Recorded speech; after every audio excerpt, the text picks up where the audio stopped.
Sad news about what I would consider one of the greatest comedians to come out of England. Legendary comedian Rik Mayall has passed away at the age of 56. And for Irish audiences, well, I mean, sure, like me, when you were growing up, the young ones was so important, especially if you were just coming out of university. That's the way we lived. And also Bottom, an amazing thing, and New Statesman. And then he broke into Hollywood in a few Drop Dead Fred, wasn't it, that he broke in, that he made as well. And recently starred in Damo Ivor here on RTE television. And his on-screen wife is actress Norma Sheahan, who's on the line. Norma, how are you? How are you doing, Colm? How are you? Not too bad at all. Devastating news. When did you find out? Literally about 5 minutes ago, someone texted me, so, maybe 20 minutes ago at this stage. So I have no idea of the circumstances. There's nothing around at the moment of the circumstances. Basically, it just came from his management company who informed the BBC that Rik Mayall passed away, and that's all we know. But you had the pleasure of working with the man. I mean, he is a comedic legend.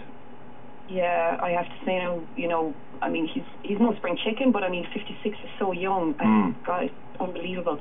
I worked with him for a few days on the show last year, and he was like a child, really. He was like Peter Pan, just coming up with ideas all the time.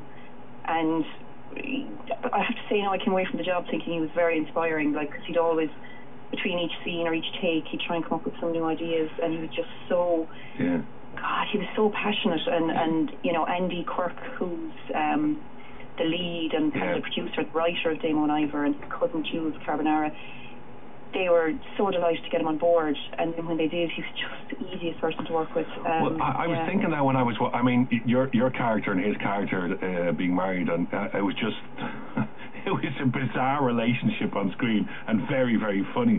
But when I saw it first, I thought, how did they get Rik Mayall? I mean, did they fly over to England and audition him, or how did Andy get him?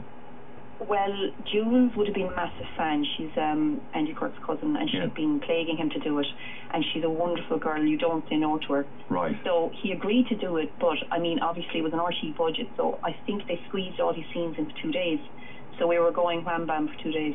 Now, we were about to start filming in a few weeks' time again, and we were all on board for that. So he had agreed to come back and do the next series, I think, because obviously if I was back, I presume he'd be right beside me. Yeah. And he's dead. Yeah. So he'd obviously agreed to come back if he was more involved this year, and I'd spoken to the producers, and they said they were going to bump up his part this year because he enjoyed himself so much on it last year. So the whole series is hanging in the air. I mean, it's just tragic news, and when these situations arise, I mean, the first thing you think is the man, the family, the friends, and everything. But so there'll be no indication at this early stage whether Series 2 is going to go ahead.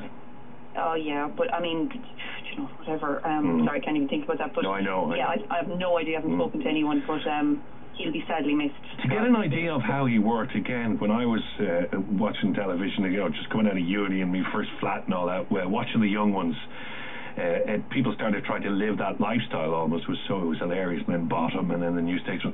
I mean, was he that funny off camera as well? I mean, was he literally writing ideas for Damo Ivor? No, Damo Ivor was pretty tight, but because they knew they had a genius on board, when Andy and Jules and the director Robert would go to him between takes, going, do you have any ideas? And he always would. So they, when you've someone present who's a legend with comedy and farce comedy, which Damo Ivor is, they were quick to ask him for ideas. But he was literally now like a creative fountain. Like he was wired and just constantly thinking of ways in between each take, trying to get it better and better and funnier, and it suited him because he's quite a farcical comedian. He's certainly not naturalistic. No, absolutely. I mean, even his stand-up routines, I remember from the Saturday Night Show with Ben Elton, that they were very farcical. And I got this, you do get this sense from his personality of all the characters he's done that he's wired. He's completely wired. So he's like that once the camera goes off, or he was rather like that.